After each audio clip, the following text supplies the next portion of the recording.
At dinner, my sister sneered, "You don't belong here."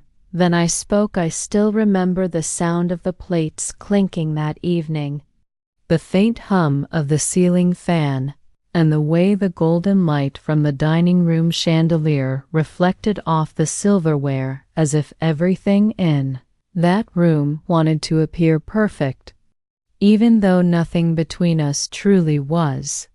It had been months since I came home. I had convinced myself that time heals wounds, that distance makes hearts softer. But when I walked through that familiar front door and saw her sitting there, my older sister Emily, my chest tightened as if every old memory came rushing back. Our parents were so happy to see me, their eyes full of the kind of love I had been craving since I left for college. But Emily, she just smiled the way someone does when they're pretending to be polite. There was a sharpness behind her eyes that I tried to ignore. I told myself maybe I was imagining it, maybe the years apart had changed her, maybe we could start over. Dinner started quietly, with small talk about work, family updates, and neighbors. I laughed when my father joked about how I used to burn toast, and for a fleeting moment I felt like a child again, safe, loved, home. But then, as the conversation turned toward me, toward my life and choices, I felt her gaze burning into me.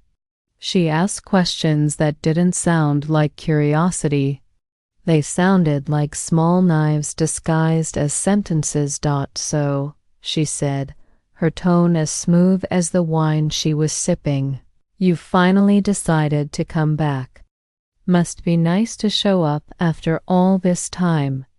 I smiled faintly and said, "I missed home."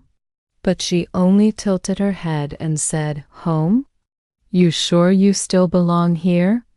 Her words landed like a stone in my stomach. The room grew quieter. My mother's fork froze halfway to her mouth. My father's smile disappeared.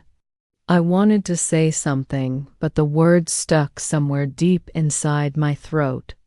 I looked down at my plate, my appetite gone, and wondered how something as small as a sentence could pull me back into years of pain I thought I had left behind. The memories of our last argument came flooding back, the one that made me pack my bags and leave. It wasn't about anything huge.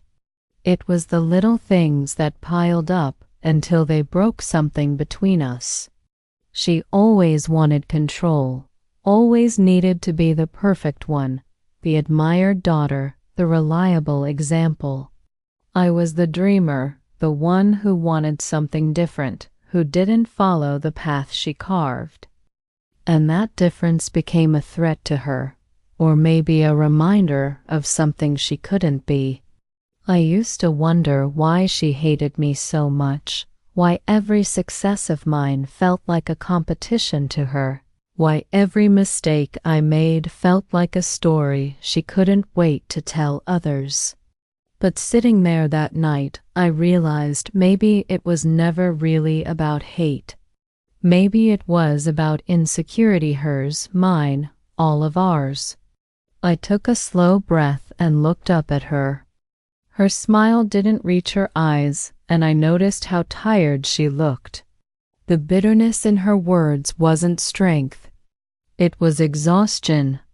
My mother finally broke the silence, whispering, "Emily, that's not nice." But Emily just shrugged, her voice calm, steady, almost rehearsed. "I'm just saying the truth. Some people walk away when things get hard. Some of us stay and face them." It hurt because she was right in her own way. I had walked away. I had chosen peace over confrontation, escape over chaos. But I didn't leave because I stopped caring. I left because I was breaking, and no one seemed to notice. I could feel my father's eyes on me, waiting for me to say something, to defend myself, to remind everyone that I was still a part of this family. But the truth was, I didn't want to fight anymore.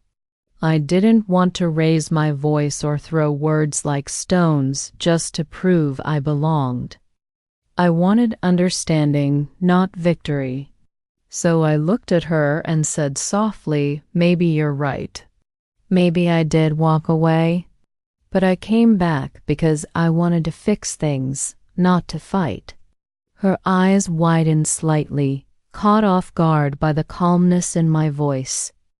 I saw something shift in her expression, but it disappeared quickly, replaced by that same defensive smile.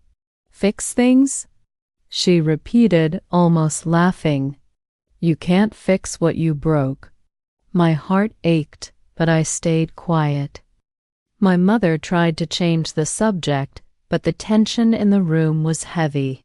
I excused myself and went out to the backyard. The evening air was cool, and the sound of crickets filled the silence that followed me outside. I stood there for a long time, staring at the stars, trying to remember why I even came back. I thought about the nights I spent alone in my apartment, missing home but too proud to admit it. I thought about birthdays I missed, calls I ignored, the small cracks that widened into a wall between us. I didn't know if coming back was a mistake or a chance for healing, but I knew one thing: running away again wouldn't change anything. I turned when I heard the door open. Emily stepped outside, her arms crossed. For a moment, neither of us spoke. The only sound was the wind rustling through the trees. "Finally," she said, "I didn't mean to embarrass you." I looked at her, surprised. Her tone was softer now, uncertain. "You did," I said quietly, "but I guess we both said and did things we didn't mean before." She looked down, her voice trembling just slightly. "You don't know what it was like when you left. Mom cried every night. Dad kept saying you'd call, and me." She stopped as if the next words were heavy. "I was angry because you got to leave. You got to escape while I stayed here, pretending everything was fine." Hearing that broke something open inside me. I never realized she felt trapped too. We were both victims of the same silence, the same expectations, just reacting in different ways. I took a step closer and said, "I thought you hated me." She shook her head. "I was jealous of you. You had courage, I didn't. You left when I couldn't." The truth in her words cut deep. For years I had carried resentment, thinking she wanted to destroy me when all she wanted was to be seen. Tears filled my eyes as I whispered, "I missed you, Emily." She looked at me then, her eyes glistening under the porch light. For the first time in years, I saw my sister, not my rival. She took a shaky breath and said, "I missed you too." We stood there for a while, letting the silence heal what words couldn't. When we finally went back inside, our parents pretended not to notice our red eyes. But my mother smiled in that quiet, knowing way mothers do. The rest of dinner was softer, the air lighter. Emily even laughed at one of Dad's jokes, and I caught myself laughing too. It wasn't perfect, but it was real. Later that night, as I lay in my old room, surrounded by memories and faint echoes of the past, I realized that belonging isn't about being perfect or always being right. It's about showing up even when it's uncomfortable. It's about forgiving without expecting an apology and loving even when it hurts. The next morning, Emily knocked on my door. She held 2 cups of coffee, just like we used to do when we were younger. She didn't say anything, just handed me one and sat beside me. We talked for hours, not about blame or the past, but about dreams, regrets, and small things that make life bearable. Somewhere between those words, I realized that forgiveness isn't a single moment, it's a choice you make over and over until it becomes peace. And as the sun poured through the window, lighting up the space between us, I knew that maybe, just maybe, I did belong here after all.